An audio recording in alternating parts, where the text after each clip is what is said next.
Hi, Ann Cornick from Paint and Porcelain Exchange.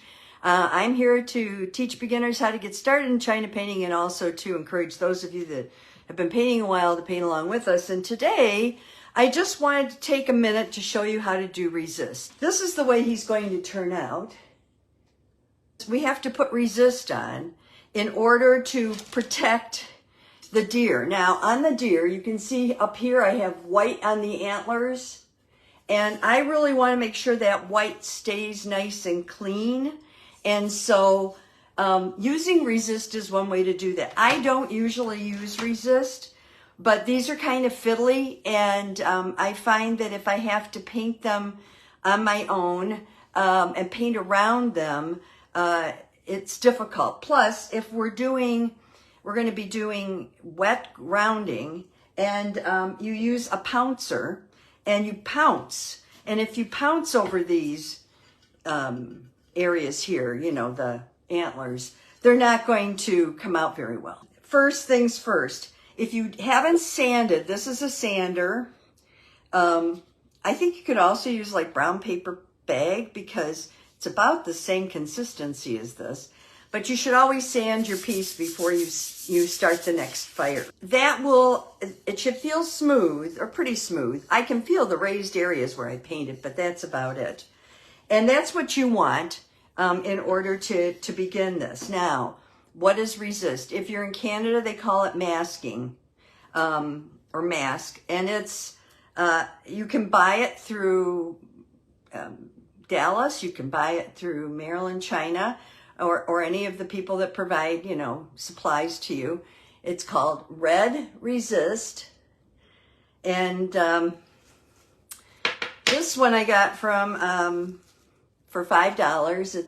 There are a couple of ways of storing it that are important because initially, and you can see on this one, it's pretty gooey and it kind of flows around a lot. And see at the bottom there, if I hold it this way, you can see that it's moving. And it's going to go down there and cover all of that. Okay, that's what you want. You want it to be very liquid.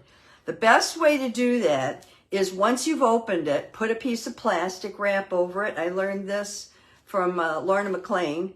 And then put the lid on and store it upside down. Now, I bought this back in the summer, and it has not, you know, gotten gunky yet. This is what it can turn into. It's like a horrible jelly, and you can't get rid of it unless you microwave it. So what you do is you take the top off like this, and this is what it looks like inside. And you're going to put, now the method I like is 3 to 4 drops of water. So I just get my little dropper out. Where are you here? I always use a dropper. I wouldn't try to estimate this because you don't want to put too much water in, then you're going to have to wait for it to start drying up again. So I get a dropper and I put 3 to 4 drops of water in it. And then I get myself a toothpick. And initially you may not be able to stir it. It may be really solid. So if that's the case, put it in the microwave for about 5 seconds. No more. No more. And then when it comes out, stir it with a toothpick. And if it's not, you know, real flexible and able to move around pretty easily, and let me open this one so you can see what it's supposed to look like. This is what it looks like. So that's what you're going for. Now, I use a resist brush, and I keep that brush just for resist. It's a water-based product. So what you want to do is you want to, even though you can rinse it out, I find I never really rinse it out completely. It's going to be a little too wide for the area of the antlers. So I'm going to have to find myself a nice little pointed brush. I think you could also use Dawn dish soap to really rinse out some and clean out some of your brushes. This is a better one. This is a better one. See how tiny that is? Because you're really going to need to do up near the top. Now, the secret with the resist is not to put it on too heavy, but not to put it on too light. And by that, I mean, if you put it on real thin, so that you can almost see through it, it's going to be very difficult to take off. So you want to make sure that you put it on so that it's semi-opaque. And that way, when you go to lift it off, it'll all come off at once, and you won't be picking all these little pieces. Now, I have an instrument that I use, and you can use whatever you have handy. I have a couple of things that I use. This is one. I just put a needle in one of my X-Acto knife, you know. And what I did was I took the knife out and I put a needle in it.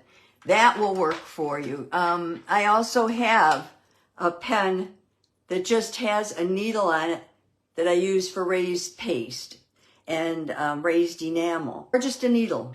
What we want to do today is paint it on and let it dry. We're going to pounce over it and get the background on, and then we're going to remove it. I think you can see him pretty well. He's a little upside down. I can turn him over. That's not a problem because I'm basically going to be painting upside down to get these nice and thin. Now, you're going to want to look at your line drawing, or you may even want to trace a little bit of it back on here. I sort of know what this looks like, but I also have this drawing handy. So I'm going to set it upside down right next to me. I'm going to start with my thinnest brush. This is the really thin one. And I'm going to dip it in. This is it. Dip it in here like that. And I'm going to start painting. Now I want it to be fairly thick, but not real thick. You don't want it chunky. You want it smooth and thick. So you're going to go like this, and you're going to paint from the bottom. Pull it out to the end and pull it a little beyond it. You have to be fairly accurate,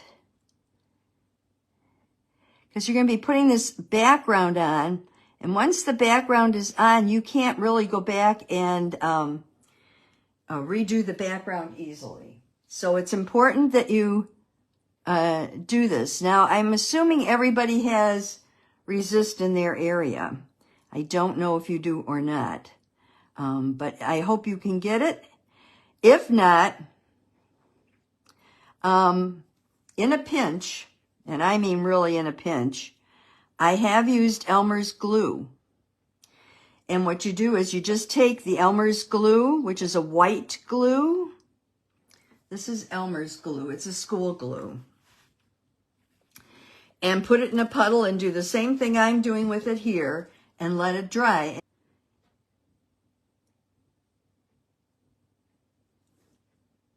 You have to keep it the same consistency.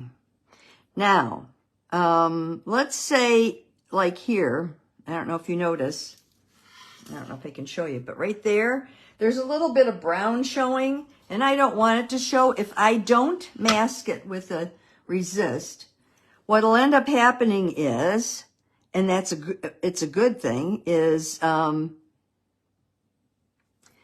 it will disappear when I put the background on. So this is the time, and you see I'm doing this backhand. I want to make sure the tops are white. And in order to get the tops white,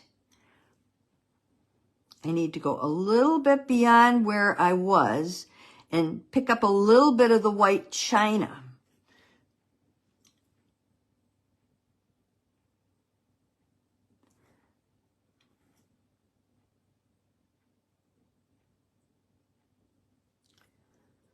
And you want to be looking at something to make sure that you're making these antlers thick enough.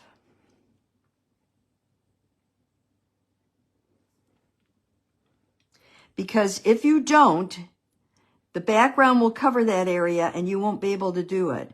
Now let me show you on my tile what too thin would look like. So you're going to dip it in your this, and this is too thin, like that. That's way too thin. That's not going to come out well. The right consistency is about like that, and you may have to keep dipping. Okay? So just so you can say you've seen what the different consistencies look like. Now I'm going to finish doing this area up here. And I'm comparing it to my painted piece, which I have right next to me. If you don't have that, print out a picture online or go over it with your line drawing and make sure that you know the thickness of each of these areas so that you're protecting what you've already done. And because when we pounce, we're going to pounce over this entire area. So you have to be fairly accurate at this time. And it's best if you don't use this brush again for anything but resist, but I have, as long as I clean it out well enough, and it's not usually a problem. Now, I'm getting down into the deer, and I'm bringing it down a little ways. Okay, now I'm going to do the other antler. I'm going to have to turn this. I don't have it on my turntable. And the reason I don't have it on my turntable is because I don't want it to run. And I need this to be a little pointier. There we go. They don't have to be exactly the same, but you do want them fairly close to the same. And I'm going to do backhand. I know I will be in the way, but I have better luck with backhand.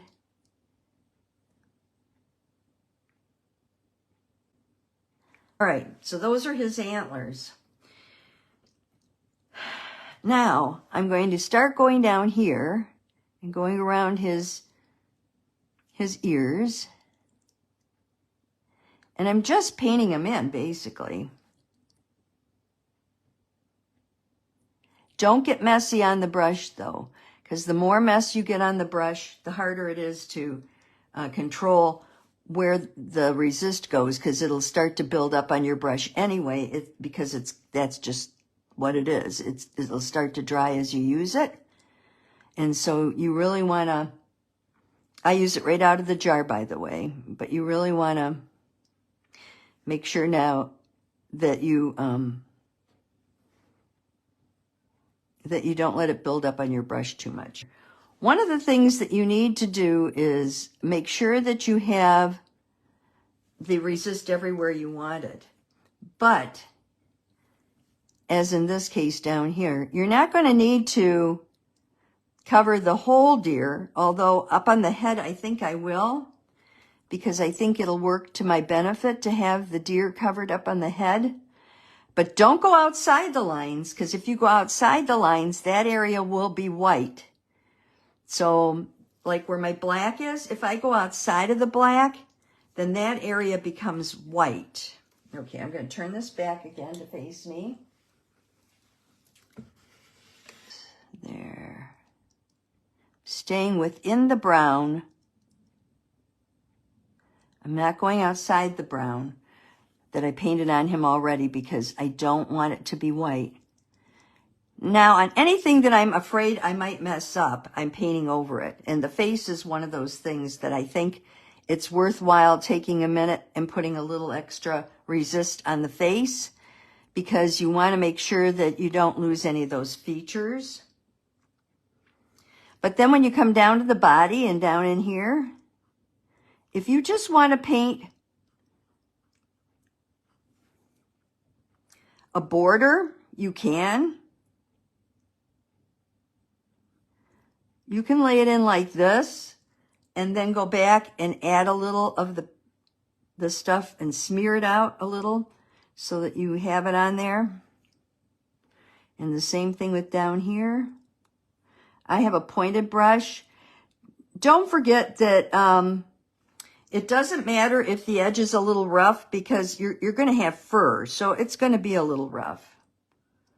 And you want to make sure that you paint it in See, that was a little light. I want to make sure that as I'm painting it in, I'm painting it in dark enough. But stay on the brown, don't go into the white.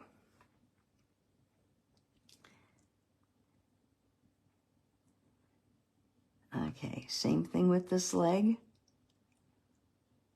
Oh, that's too light, you can tell. So I'm going back over it a little bit darker. But I don't want it to be gloppy. I want it to be regular. Okay. So this is all I'm doing. So now this is why I put the white on there. Remember I told you I painted white on my deer? The reason I did that was so that I could see where the deer was to put the resist on.